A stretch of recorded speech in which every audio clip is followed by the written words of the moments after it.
Welcome back, NBA fans. All right, before jumping into 30 teams in 30 days today, I have the Lakers. But before doing so, I want to say that three things. One, trying to start a Discord soon. One of my subscribers dropped that in my comments. I think it's an awesome idea, so let me know if you're on board. Two, might start a Twitch channel soon. I'm going to bring up my PlayStation up to New York when I go home for Christmas break and come back, so that's something that we can do.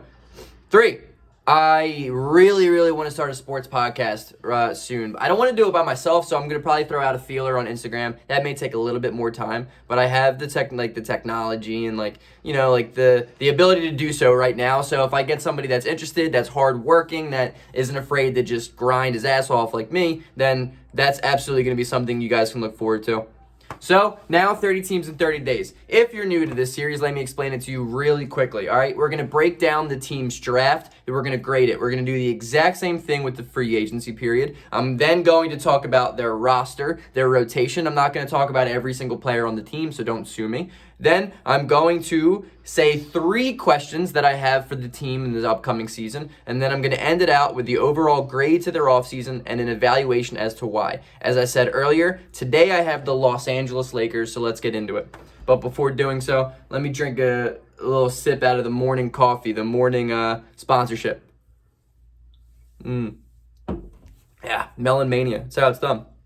So the Los Angeles Lakers did not give a damn about the draft. They didn't participate in it at all. They were like, screw it, we don't need anyone. Therefore, NA. Creative, I know. So free agency, they were like, since we didn't do anything in the draft, let's just go balls to the wall with this. And they did so. They signed Montrezl Harrell. They signed Wes Matthews. They signed Marc Gasol. They signed LeBron and AD to extensions, which is huge. They traded for Dennis Schroeder, Jordan Bell, Alfonso McKinney. They lost Avery Bradley, Dwight Howard, and Rondo, which at the end of the day, when you look at their additions, doesn't really mean much. I mean, playoff Rondo was the 3rd best player on that team, but I mean, you guys got a lot better. Just deep down, dude, their free agency, simply put, was an A+. The fact that they signed Montrezl Harrell to a really cheap contract, they got Wes Matthews on at the vet min, which is huge. Marc Gasol, the exact same thing. I mean, the dude brings defense. He brings defense. He is a veteran who has been there before. And dude, their clubhouse is going to be awesome. They struggled last year off the bench. They just didn't really have great options outside of LeBron and AD.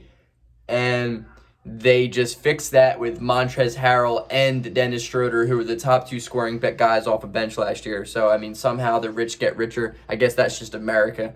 So LeBron and the Lakers, A+, kudos to you. Now, their roster and their rotation has a couple, it's questionable. I don't know how they're going to shake it out on night 1.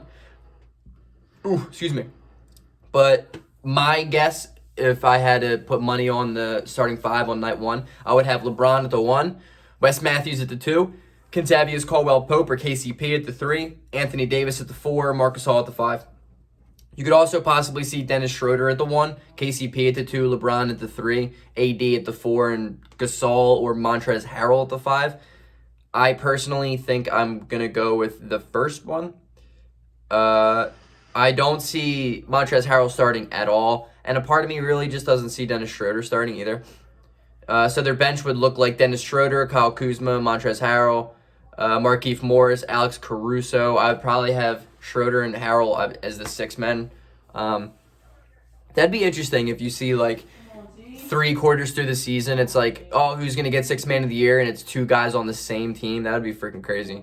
But 3 questions I have for this team. When will the GOAT of LeBron James ever start to decline? Because personally, I don't think this man will ever get worse. This dude's going to be that guy that retires at like 65, like Satchel Paige in baseball, and just win MVPs and just completely crown himself the champion or the greatest ever. Because that's what he is. He already is the greatest player ever. He's like 36 years old and he's still performing at this level. I'm tired of this Jordan debate. Don't come with that weak shit, ladies and gentlemen, especially all the old timers trying to tell me Michael Jordan's better. Just because you watched him when you were younger doesn't make Michael Jordan a better player than LeBron James. You compare those two in every single category of the game, LeBron James is a better player than him. The only thing he doesn't have is a perfect finals record. Oh, sorry that the dude went to 9 straight, 10 straight finals, is whatever it was.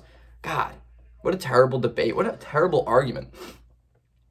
Anyway, when will the GOAT LeBron ever start to decline? Personally, I think this year is an MVP type season for him, without a doubt. But I think the MVP type seasons are probably, they have to be coming to a close at some point in the future. Whether that's this year or 3 years from now, who knows? But I don't think LeBron will ever be bad. I see LeBron retiring when he's just not the top 5 player anymore. That could be literally 4 years from now, though. So we'll see. Number 2, Dennis Schroeder said he's ready to start, but will he start? As much as I think he may, I think it would be better for him not to. I just don't think he brings enough defense to start for them right now. I think LeBron at the 1 is probably just a better idea. And Schroeder off ball isn't bad, but at the same time is not great. So I would, for the sake of the Lakers, I'd probably have Schroeder come off the bench. Are they still the best team in the league, and are they ready to go back-to-back? Personally, I think, yeah. I don't think that should even be a question. So it's stupid Greg for putting that in there.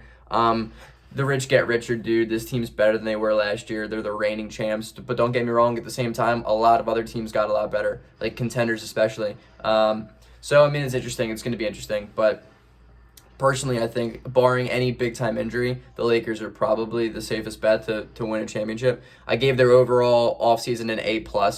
Easy. They're the best team in the league. I don't know how many times you guys say this, but they're the best team in the league. They're the reigning champs. They just got better. Their biggest problem was their bench, and their bench just got extremely deeper. LeBron is ready for another MVP season, as he always is. I'm never going to doubt that man, ever. And now that this is probably the best team he's ever... Now I'm going to say this may be the best team he's ever been on, and you guys are going to be like, oh, the Miami Heat, what are you talking about? The Cavaliers with Kyrie. I think this team's better than any Cavs team he's ever had. And I also think when it comes to depth-wise, this is better than any Heat team he ever had. I think AD and Dwayne Wade are the tough comparison, and there's no 3-star compared to Chris Bosh. But at the same time, those Heat teams had Mario Chalmers was the 4th best player. And no disrespect to Mario Chalmers, my man Rio, but he's not the 4th best player on a championship team if it's not a LeBron-run team. So that being said, I think this is the deepest team he's ever had. And that's extremely scary for the rest of the league. So, until then, peace out. Go Sixers. Like and subscribe to the video, to the channels. Put notifications on. Whatever you got to do, just do it. Also, let me know what you guys think about a podcast, Twitch, or a Discord for us to just hang out outside of videos.